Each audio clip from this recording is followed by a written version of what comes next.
I'll basically show you guys how do we implement just a minute. How do we implement OSPF version 2 within our router?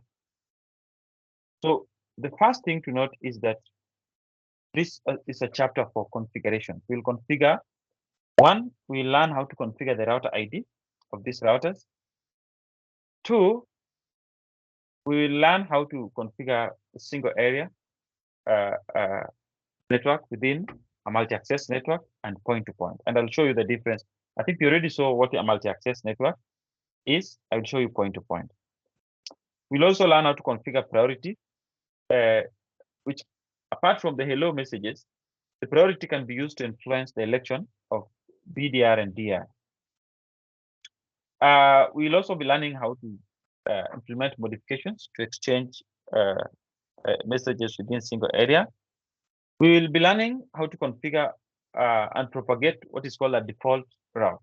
Remember, we talked about default routing in the previous CCNA, CCNA2. We talked about the default static route. So we will be learning how to propagate the default route. We'll also learn how to verify a single area OSPF implementation. So to start us off, let's start us off by what is called a router ID. So what is a router ID? Like I had told you guys before, the router ID is the unique identification of each and every router, because every router must always be identified using an ID. Now, this topology is a very important topology, especially for our studying. And the first thing I would like you people to note is, one, how many networks we have here. So to know the number of networks we have here, we must start by learning how many routers we have here. So we have router R1, router R2, and we have router R3 here. All right. Router R1 is directly connected to 3 networks. So this is a LAN, and you can see the name of the network here, 10.10.1.0/24. Router R1 is also directly connected to this network on interface G000. By the way, the interface here is called LO0, and the LO means loopback 0. The interface here is G000, G0/0/0. This is gigabit Ethernet, 0/0/0. So this is one of the other directly connected network to R1, network 10.1.1.4/30. The other directly connected network to R1 is on this interface, gigabit Ethernet 0/0/1. And the network on that link is 10.1.1.12/30. So R1 has 3 directly connected networks, and you can see the 3 here. Look at R2. R2 has also here some directly connected networks, but R2 actually has 4. We have the first network on loopback 0, 10.10.2.0. We have the second network on interface G000. It's also directly connected, but it is being shared between R2 and R1. So this is one network, and the network is also 10.1.1.4/30. Yeah. So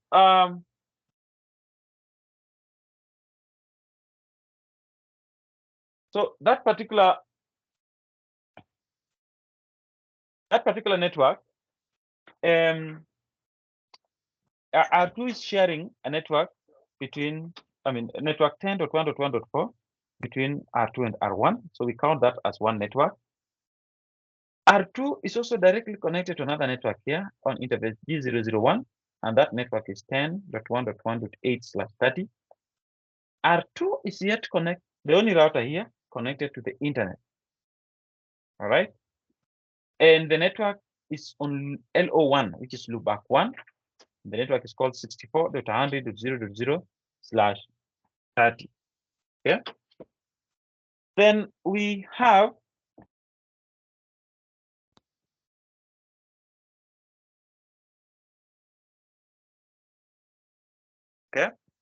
we have R3. We have network R3. Network R3 is also directly connected to 3 more networks. So we have a network on interface G001, which is the same network being shared between R2, 10.1.1.8/30. We have another directly connected network on loopback 0, network 10.10.3.0/24. And we have network 10.1.1.12/30 directly connected to R3 also on interface G000, G0/0/0. And that network is being shared between R1 and R3. So R3, 3 directly connected networks. R1, 3 directly connected networks. But R2, 4 directly connected networks. Now let's count the number of networks in total here. So 1, we have this is network, the first network. 1, we have network 2 shared between R2 and R1. We have network 3. We have network 4, network 5, network 6, and we have network 7 to the internet. So you must know how to count the number of networks within your topology. This is the topology that we are more going to use within the network. And this topology is actually the one we are going to use throughout this particular chapter. All right. So first, know your directly connected networks. Then, I need to say this.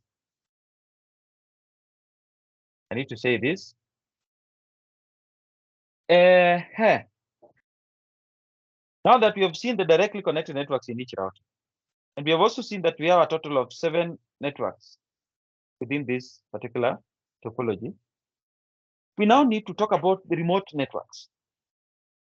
And you need to note, a network is either directly connected or remote. It cannot be both. Let's start with R1. R1 has 3 directly connected networks. This one, this one, this one. They're directly connected because they're directly attached to R1. So out of the 7 networks, any other network that is not directly attached to R1 qualifies to be a remote network. So you are either remote or you are directly connected. So which means this network, this network, this network, and this network here. Those networks are remote to R1. Why? Because they're not directly connected to R1. That is what makes them remote. Look at R2. Since R2 out of the 7 networks, R2 has 4 directly connected networks. It means 3 of them are not directly connected to R2, which is this network here, this network, and this network. Those networks, they are remote to R2. So a remote network is a network that you must go through another router to reach. For example, for R2 to reach this network here, R2 must go through R3. Or they must go through R1 to reach, then to R3 to reach this network. For R2 to reach network down here, R2 must either go through R3 or to R1. So any network that you must go through another router or other routers to reach is called a remote network. Now, the objective of OSPF is one, is to learn, every router needs to learn about the remote networks. Every router must learn about the remote network. That is the simple objective here. Okay. The objective of the dynamic routing protocols is to help the routers to learn about the remote networks, to learn them and add them within the routing table. And it will happen automatically because we are using the dynamic routing protocols, and OSPF is one of them. And so let me give you a quick example of what will happen. So R1 will start with R2 and tell R2. So R1 will tell R2 excuse me. Yes? I have a question. Okay. Can you please maybe elaborate on the network loopback 0 and loopback 1, because I encountered in the previous. That's a good one. So yes. So the thing is about this. A loopback interface is a virtual interface, by the way. That thanks you very much for that question. A loopback interface It's a virtual interface. You cannot see that interface with your naked eyes. It's like the VLANs we created in a switch. So it is being used in this topology to simulate. Actually, it's being used basically as a simulation. It is simulating that this interface, for example, loopback 0, is a connection to a LAN. Actually, they're being used to simulate a LAN, whereby this router is connecting to some switch here. And where on that switch, now there are users connecting here. So a loopback interface is an interface that you can create it inside a router, and you can actually assign an IP address to it, and you can ping it. So it acts as and OSPF uses it a lot. It acts as if it's a physical interface, but it is virtual. So you can assign it an IP to it, and you can actually ping it, and you'll get feedback. But it is a virtual interface. And OSPF, we will be learning OSPF loves to use the loopback a lot. So you can't see it. It is only created inside the router. Is that clear? Yeah. That's okay. That's okay. Thank you. So like I was saying, I wanted to give you an example of how the dynamic routing protocols will work. So R1 will tell R2 that Mr. R2, I know how to reach 3 networks. Why? Because they are directly connected to me. They are directly connected to me. Then R2 will tell R1, thank you very much, R1. I can see you know how to reach 3 networks, but don't worry. Out of those your 3 networks, I know how to reach one of them. Why? Because it is also directly connected to me. But wait, R1, I am going to add 2 of your networks, 10.10.10.10.10.1.0 and 10.1.1.12. Why?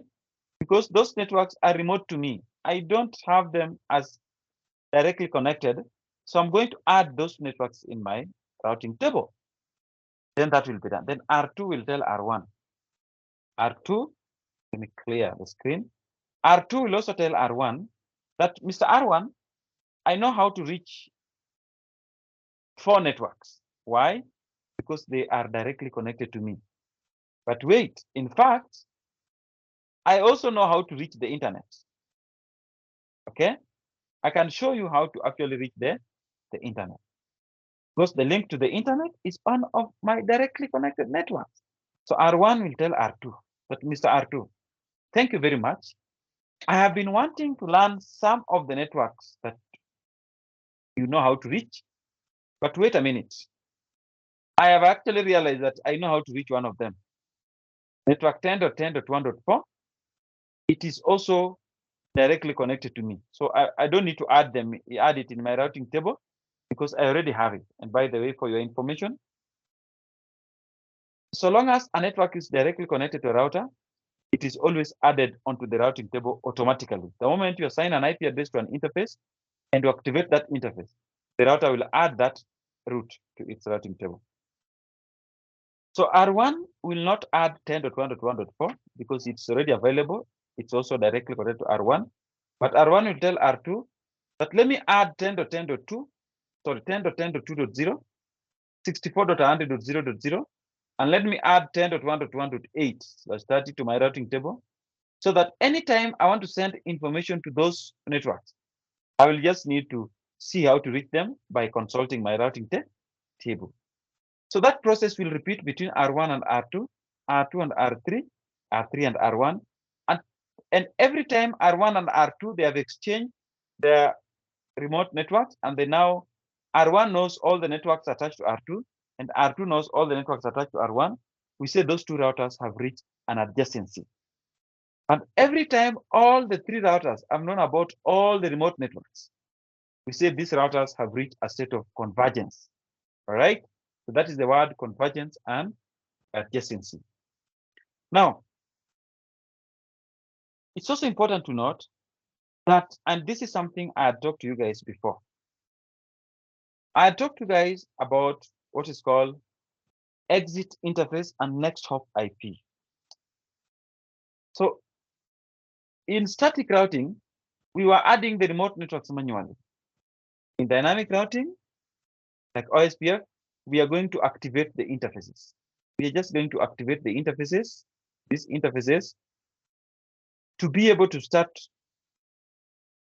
exchanging OSPF messages with other routers. Okay, so in OSPF or dynamic routing protocols, you activate the interfaces to begin sharing OSPF messages with other routers. In static routing, you manually add the remote networks in R1 in each router. But in dynamic routing, you activate the router interfaces so that they can start exchanging the routing information with the other routers. And in the process, the routers are going to learn your direct, for example, R1. When R2 and R3 learns its directly connected networks, they're going to be added there as remote networks. When R2 directly connected networks are exchanged with R1 and R3, R1 and R3 are going to add them as remote networks because they didn't know how to reach them initially. Okay, so I think that is so much about that. So what I want to now talk to you is that we want to get to the command line. And one of the things to be done on the command line interfaces is to activate OSPF. So the first command is you say router OSPF, and you put a number here. This number is called a process ID, OSPF process ID. And that number can range from 1 up to 65,535. So you just say router OSPF 1 or router OSPF 10 or router OSPF 65,535. You can use any number between 1 to 65,535. So that is how to activate OSPF. Now, after that, you activate OSPF. The next thing you're supposed to do is to configure the router ID. And the router ID is just, a number that looks an IP address. And it is very important, also normally used for the election process. So now, listen to this. 3 ways of determining the router ID. Way number 1, you configure it manually. You configure the router ID manually. If you don't configure the router ID manually, and the command is router-ID, and I'm going to show you that. And you can only configure the router ID after you have activated OSPF by saying router OSPF 10 or something. So if you don't configure the router ID manually, remember the router through thick and thin. Either way, configured or not configured, the router must have an identifier. So if you don't configure the router ID manually, the router is going to look for if you have created any loopback interfaces. Of course, loopback interfaces must be created. It is not there by default. So if you created any loopback interfaces in the router, and by the way, you can get up to 4 million loopback interfaces. There are so many. If you had created any loopback interface and you assign it an IP address, okay, the router will choose the highest IP address of your loopback interfaces, and that is going to become the router ID. Right? If you didn't configure it manually, the router will choose the highest IP address of the loopback interfaces. If there was no loopback interfaces, then now the router will now go for the physical interfaces like gigabit Ethernet or G0 or something, or the fast Ethernet interfaces, or even the serial interface if that is something that exists. But normally, the physical interfaces, the router will choose now the highest IP address of the physical interfaces to become the router ID. So whether you configure it or not, either way, the router has to have a router ID. So if you can't decide it for the router will decide for itself. How do we create a loopback interface? Very simple. Just say interface loopback 1. And by the way, I think you can create from 0 all the way. You can say interface loopback 0, interface loopback 1, interface loopback 2. Once you create it, that interface is always activated by default. It goes up by default. You don't even need to say no shutdown. You can now then assign it an IP address, normal IP address. That's how we create loopback interface, and you configure it with an IP address. Now, how do you create or configure router ID? First, activate OSPF. You can say router OSPF 10, and then you configure it with the router ID. The command is router-ID. And the next thing is something that looks an IP. It can be 192.168 something. It can be 1.1.2. We choose 1.1.1.1, especially if you want to be uniform. If you have this router is router R1, this router ID can be 1.1.1. If this router, another router is R2, 2.2.2.2.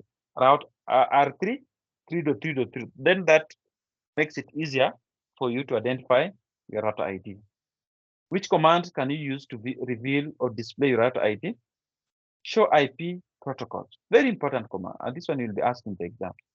Which command can be used to display the router ID? Show IP protocols. Very important. Now, this is important. What if before you configure the router ID, the router realized you didn't create the router ID, so it chose one for itself. So that when you say show IP protocols, you realize the router is already having a router ID. But you like to change this router ID to the one you can really remember. Like if this is R1, you want this router. So the router did the election before you configure the router ID.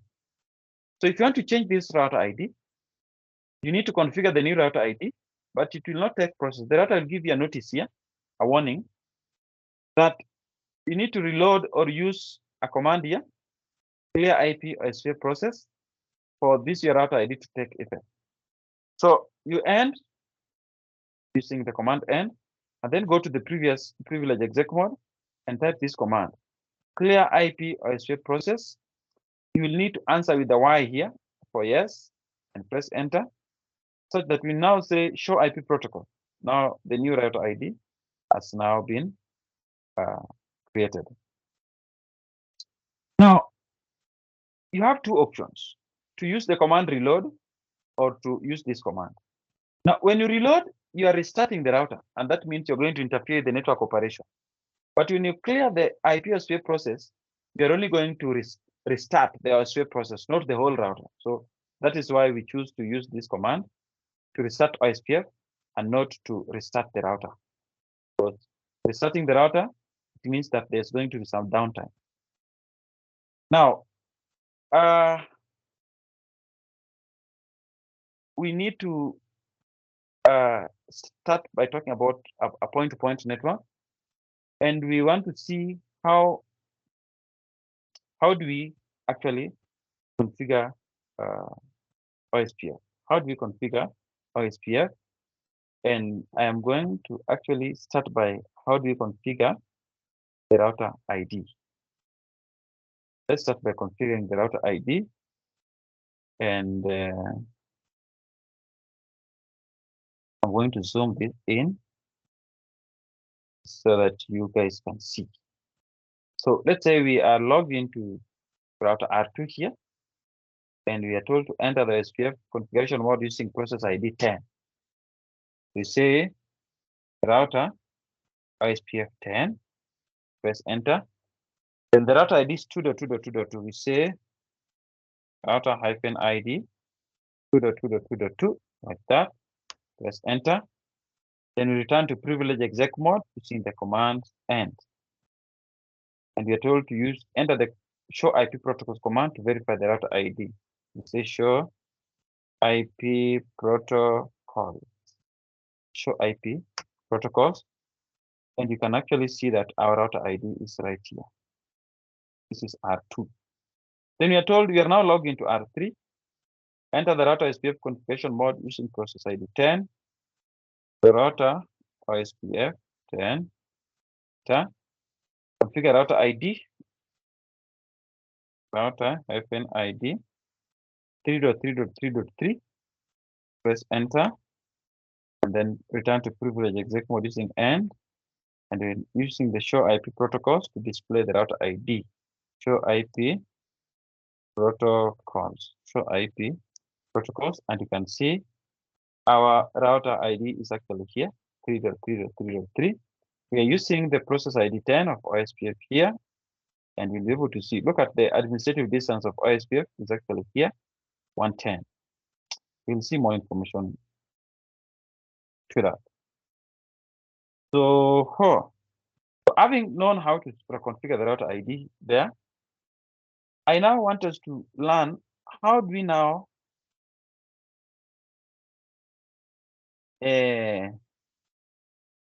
how do we activate OSPF on the particular interfaces? How do we activate OSPF on the particular interfaces? The first thing to note is that OSPF uses something we call a wildcard mask. Okay, OSPF uses a wildcard mask. In a wildcard mask, basically what happens is that a wildcard mask is the opposite of a subnet mask. If your subnet mask is 255.255.255.0, you subtract that your subnet mask from a /32, which is 255 everything. So we take 255 minus 255, we get 0 here. 255 minus 255, we get 0. And 255 minus 255, we get 0 here. And then you have 255 minus 0, you get 255 here. So your subnet mask will be, the wildcard mask will be 0.0.0 dot what? 255. Okay. So the opposite of the subnet mask is called a wildcard mask. The same thing.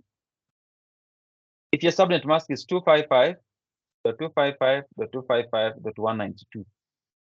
So you subtract everything from a total /32, 255 everything. So 255 minus 255 is 0. 255 minus 255 is 0. 255 minus 255 is 0. And then 255 minus 192 is actually 63. So our wildcard mask will be 0.0.0.63. Okay. So calculating a wildcard mask is normally very easy, and you don't have to struggle. So if you want to calculate more here, you can learn how to do that on 223. You're told /26 is your subnet mask, so which means you need to learn from 1601. Learn how to write /26 into subnet mask. So that should be /26 is 255.255.255. /26 is 128 plus 64, which is 192. So you need to write the wildcard mask now, which means you need to minus 255 minus this 255, 255, 255, 255, minus this one will be 0.0.0.255 minus 192. Those will be should be 63. Is it that? 63. Yeah. So if you check, you see we have successfully calculated this wildcard mask and the subnet mask. So please practice on this one so that you are good to go. Now, this is going to be the topology that we're going to be using. And what you want to do is that we want to learn how do we activate OSPF on this router interfaces so that OSPF can start exchanging the messages between R1 to R2 to R3. So what you're going to do, there are 3 ways of doing that. Okay? There are 3 ways of doing that. The first way is this. You realize we are in R1 here. So what we are going to do, we are going to say router OSPF 10, as you can see it's done here. Okay? And then we are going to activate, there are 3 ways of activating OSPF on each and every interface of R1. The first one is we are going to say use the network command. We say network. Then we are going to put the network addresses on each and every interface here. So the first one you can see, you say network, then you put 10.10.1.0. You can see it's here. Then because OSPF does not use the subnet mask here, OSPF uses the wildcard mask of this subnet mask. And no, this is 255.255.255.0. The wildcard mask will be the opposite, which will be 0.0.0.255. And you can see that is what is here. And then since this is single area, all of them will be area 0. Then you go to the next interface, which is 10.1.1.4. This is for interface 0.0. We say network. 10.1.1.4. You can see it is here. Okay. The subnet mask is /30, which is 255.255.255.252. So if you get the wildcard mask of that, we'll have 0.0.0, and you take 252 from 255, you'll get 3. So it will be 0.0.0.3. Then just say area 0. Then the last one is the other directly connected interface. This one, you take its network, 10.1.1.12. So you say network 10.1.1.12. The wildcard mask of this one will be like the previous one. It will be 0.0.0.3, and you say area 0. And that's it. We have just activated OSPF on these 3 interfaces. And these interfaces are now ready to start exchanging OSPF messages with other OSPF-enabled routers. So that is the first method. I can also tell you the second method. For the second method, we will do the same, only that this time around, we are going not to use the network address. You see this network address here? We are now going to use the IP address on that particular network. Like, for example, this interface loopback 0, its IP will be 10.10.1.1. Okay? Then the interface IP of this interface will be 10.1.1.14. Okay? And for this interface G00, the IP address will be 10.1.1.5. You see that? And this time around, the wildcard mask, we are not going to calculate it. Please pick that. We are not going to calculate the wildcard mask. We are going to just make it to be 0.0.0.0. You will, by the way, at the end of it, this one, you people will be telling me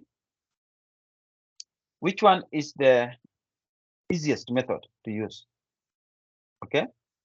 So you can see here, after you say router OSPF10, we now pick the IP address of those interfaces. We say network 10.10.1.1. We put the wildcard mask as 0.0. We call it quad 0 wildcard mask.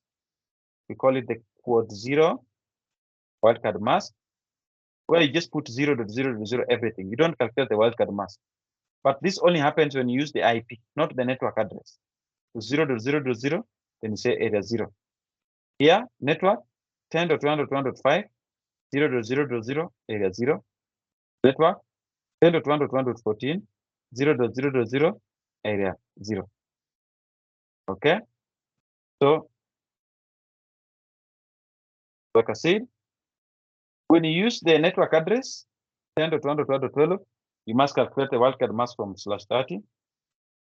When you use the IP address of 10.1.1.14, you use a wildcard mask of 0.0.0. Okay? So those are the first 2 methods. I want us to practice them, and then I show you the last method, which I think is even much easier, depending on what is easier means to you. Let's practice those first 2 methods first. All right. So the first 2 methods, we are told we are now logged into R2. Okay. We are told enter OSPF router configuration mode using process ID 10. So we say router OSPF 10, enter. Configure router ID of 2.2.2. So we say router -ID 2.2.2.2, enter. Then we are told here to advertise this network connected to R2 with the appropriate wildcard mask using area 0. Configure the network in the following order. We say network 10.10.2.0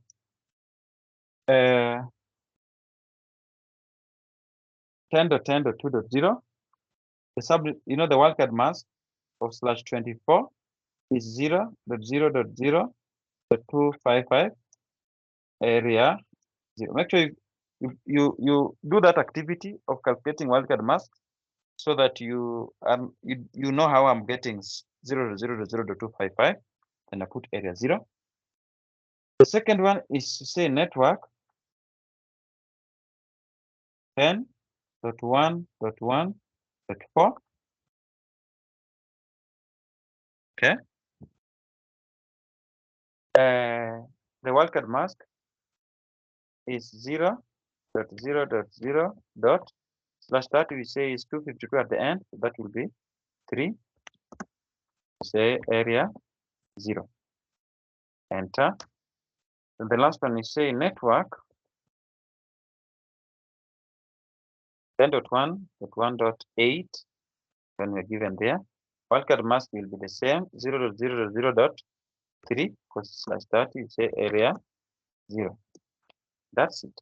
Then I told you are now configuring R3. Enter OSPF router configuration mode using process ID 10. Say router OSPF 10. Enter. Configure router ID as 333.3.3. So say router hyphen ID 3.3.3.3. Enter. Then you're told to configure these networks based on the interface address on port 0 wildcard mask. You hear that for area 0. So you say now, this is the second method. You say network 10.10.3.1.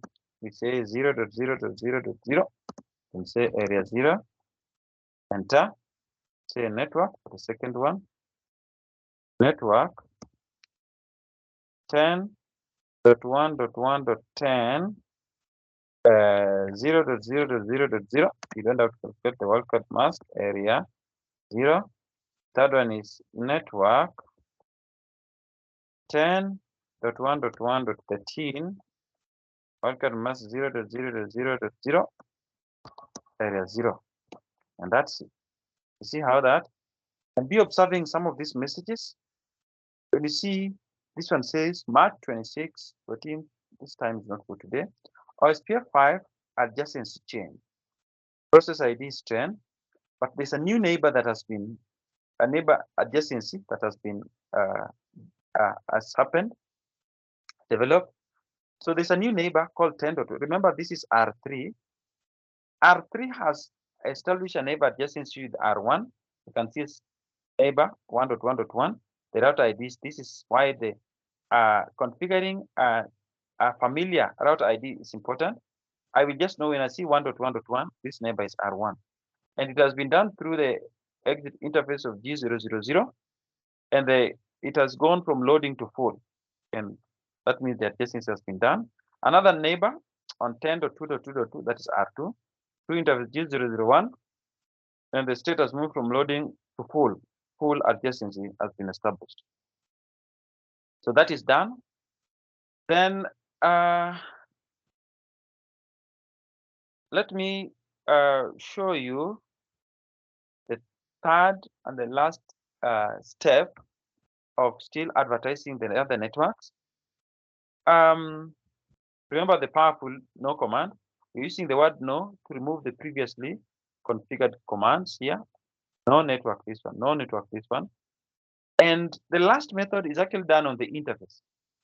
You get to the interface, say interface G001. These are the directly connected interface. And you just say IP OSPF 10 is the process ID, area 0. You go to the next interface, IP OSPF 10, area, the same command. Go to the next interface, interface loopback 0. Then you say IP OSPF 10, area 0. So the three methods, they actually do the same thing. They actually do the same thing. So whichever it's easier for you, that is the one you should pick. So let's try it down here. Let's try this method here. You are currently logged into R2. You are currently logged into R2. And now that you are logged into R2, the network commands are already removed, like you have seen. They need to configure OSPF routing using process ID 10 and area 0 on each interface in that order. Use the following shortened form of the command. Okay? So that's what we want to do right now. And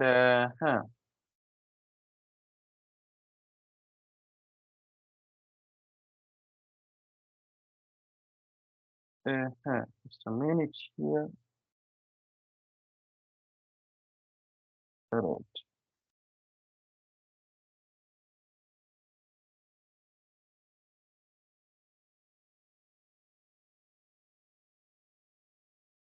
Okay. So it's very simple. Very simple.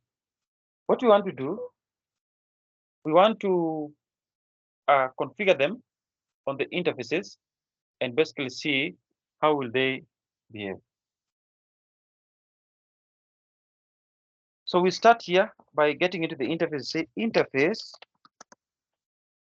LO0. That is loopback. LO means loopback, and that is loopback 0. Enter and say IP OSPF 10 is the process ID, area 0. Okay. Then we need to go to the next interface. Say interface G0/0/0. Say IP OSPF 10 area 0. Enter. You don't have to get out of the interfaces. You can just say here interface G0/0/1 IP OSPF 10 area 0, and you're done. And you go to R3 again. We say interface LO0. We say IP OSPF 10 area 0. Enter. Interface G0/0/0 IP OSPF 10 area 0. Interface G0/0/1 IP OSPF 10 area 0. The same command for all of them. So that's how, very simple there for you guys. So use whichever method you're given or whichever you're instructed to use. You should be in a position to work it out. Now, having done that,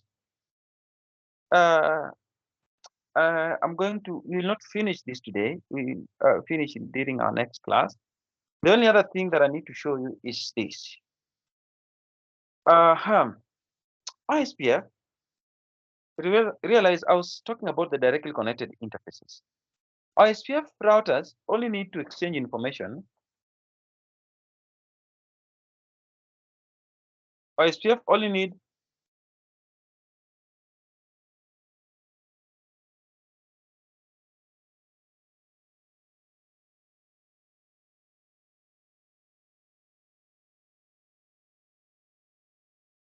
OSPF only needs to exchange this information with other OSPF interface. Okay, OSPF needs to exchange routing information with other routers. Why am I talking about? Why am I saying that? The reason why I'm saying that is because any link that is not going to another router that for example, the interface going to the LAN, it goes to a switch, and the switch is always connected to end devices. Now, the problem is you never know which end device is available here. The hacker's laptop and the hacker's computer can be one of the computers in the LAN here. The same way, if R2 sends information to the interface going to the internet, R2 doesn't know which devices are in the internet. And that's why any interface that is not trusted to have an OSPF router, we should never send OSPF messages through those interfaces. Okay? And that is why we are going to have some interfaces as passive. What do you mean by passive? We are going to advertise the networks on those interfaces to other routers, but we will never allow those interfaces to receive OSPF updates or OSPF messages. So that is what we call a passive interface. Passive interface is an interface that doesn't lead to an OSPF router deliberately. So we need to make those interfaces to be passive, and that is a security strategy. How do you make an interface to be passive? Say router OSPF 10, you must activate OSPF. Then you say passive -interface, and then you put the name of the interface. It can be LO0, It can be loopback 0, it can be G0/0/0, or G0/0/1. How do you view passive interfaces? When you say show IP protocols, and this command is very powerful, you will be seeing here, a minute. You'll be seeing here passive interfaces, the loopback 0. Okay. Yeah. So all the loopback interface will be configured there. Now, if you want to put all interfaces to be passive, if you wanted to put all interfaces to be passive, you say passive -interface, you put the word here default. When you put the word default here, then it means all interfaces are going to be in passive mode. And you can do that as an example here. All right, so let's see this. They're saying you can't log into R2. Enter the OSPF router configuration mode using process ID 10. You say router OSPF 10. Then you're told configure the loopback interface as passive using the shorted interface name of LO0. Say passive -interface LO0. Then you're told to return to privilege execute mode. Command is end. And you're told to verify OSPF settings using show IP protocols. And when you do that, we should see that we have a passive interface here, loopback 0. And here the other neighbors are actually here. Then you're told here to enter OSPF router OSPF mode using process ID 10. So router OSPF 10. Then you need to set all interfaces as passive. Say passive -interface default. Passive -interface default, enter, and that one has made all interfaces to be in passive mode. And then we need to say, we're told to use the shortened interface name of G00 and G01 to remove the interfaces from passive list. We say no passive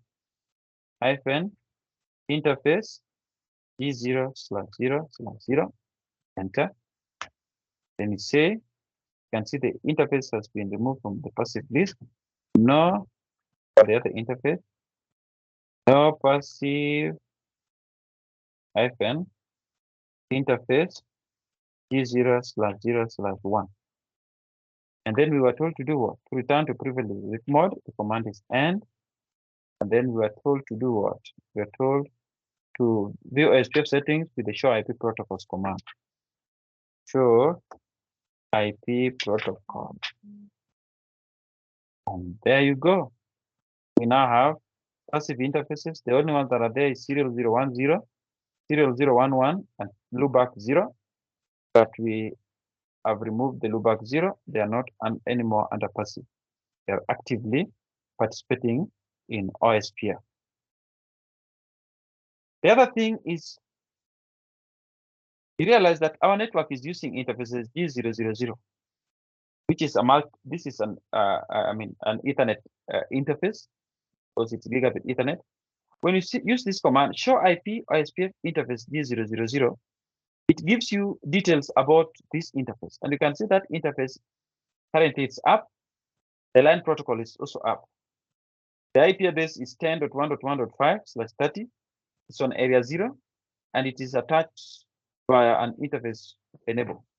Okay, that interface is participating in OSPF. How do you know? Because the OSPF process ID is 10. OSPF router ID is 1.1.1. Look at this. The cost is 1, and the network type is a broadcast. The moment you see the network type is broadcast, it means there's an election of DR and BDR in this particular interface. How do you know that? Look at this, a designated router here. DR is actually 2.2.2. And you realize that our interface G01, its router ID was 1.1.1. And we need to know that the state of this, our interface, the state is BDR, the backup designated router. Of course, the priority is 1. But the router in this topology, that is the DR, must be router R2. And you can see its router ID is 2.2.2.2. Okay. Then the backup designated router BDR, which is the router where we have right now, R1, you can see its router ID is 1.1.1. So the thing is, when you say show IP OSPF interface D001, it will not only tell you the state of this router, which is it's a BDR, the state is BDR here, but it will also tell you who is the DR and who is the current BDR, backup designated router. It will give you their router IDs. It will also give you their IP address of those interfaces here. Okay. Most importantly, it will also tell you what is the hello value and the dead value and the wait value. These figures are very crucial. Why are they crucial? Because these two values, the hello and the dead, they can actually make the routers know to establish any adjacency. And so one thing I need you to note is by default, the router sends hello messages after every 10 seconds. The router sends hello message. So this is the hello packet that we were talking about. After every 10 seconds, the router sends hello messages. And if the router takes 40 seconds before it receives any hello from the neighbor, then the router declares that neighbor down, and the router will remove it from its routing table. That 40 seconds, it's what is called the dead interval. So we have the hello interval, which is 10 seconds, and the dead interval is the 40 seconds, which is the time the router takes to declare the neighbor down if it doesn't receive a hello message from the neighbor after a period of 40 seconds. The hello interval is the time it takes for the router to receive a hello message from the neighboring router.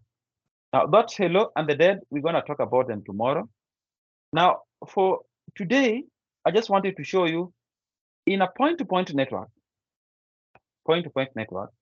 like in this, we have a diagram here, exactly this diagram here. This is, you realize that this network, we are having a point-to-point connection between R1 and R2, R1 and R3, and R3 and R1. We can actually change the status of these networks from what is called broadcast. I showed you here. We can change it from down here. We can change the network from broadcast to point-to-point. And how do we do that? You just need to go to that interface and you say interface D00, IP OSPF network, then you say point -2 -point. So IP OSPF network, point-to-point. So, you know, when you change it to point-to-point, you have changed it from broadcast to point-to-point. And that means we are no longer going to have an election done on this type of, on this interface. Any interface that is point-to-point, no election of the DR and the BDR. Okay. So to remove a network from electing the DR and the BDR, just change all the interfaces to point-to-point. The routers are still going to participate in OSPF. Only the type of network is that the network will now, when you say show IP OSPF interface D00, the network type is now going to point-to-point. There's not going to be any dead, any DR and BDR, but the hello deads are still going to be available. Okay, that is very, very important. IP OSPF network, point-to-point. You can also change the loopback interfaces to point-to-point. Now, at this point in time, I actually want to give you some small activity to go and work out on. And tomorrow we'll be finishing the remaining part of this particular chapter. You will going to configure a packet tracer for point-to-point single area OSPF configuration. We will be having a lab in the main campus somewhere after we finish OSPF. We will get a day when we will be able to do a lab. So this is how the activity, whether the activity is 2.2.13. 2.2.13. Leonida, you can note that down. And this is how the topology looks like. We have R1, R2, and R3. R1 is connected to a layer 3 switch here on to a PC and network 192.168.10.0. R2 is connected to a LAN on 192.168.20.0, but all the routers are also, actually each of them have 3 directly connected networks, and they each have a LAN, and they also have a one point-to-point network between them here. So you're going to follow the instructions available here. You're going to create some router IDs here, and then you're going to configure, of course, the router IDs. And then you are going to advertise each directly connected network following the instructions here. And at the end of it all, I want guys to achieve 100% there. You might want to start with the syntax checkers available in the notes before you can be able, and that is on chapter 2, before you can be able to come and now do the this particular assignment. So this is a very interesting one. Please pay some attention and work this out. That's on 2.2.3.13. Sorry, 2.2.13. Work on that. If you can be able to do it very, very well, I will take some questions during our next class. The next class, which will be the last part of this particular of OSPF, we'll talk about a multi-access network. We'll talk about how to modify the hello intervals and the dead intervals, how to modify things like the priority values, and how to configure the default routes and propagate it, how to verify single area OSPF. Then we'll have more assignments. Otherwise, that is just the half part of OSPF chapter 2. So I would like us to end this class. The OSPF is always longer, and that's why we had to do it in 2 steps. So tomorrow we shall go on to the next one. Okay. Of course, I'll avail this link in the group so that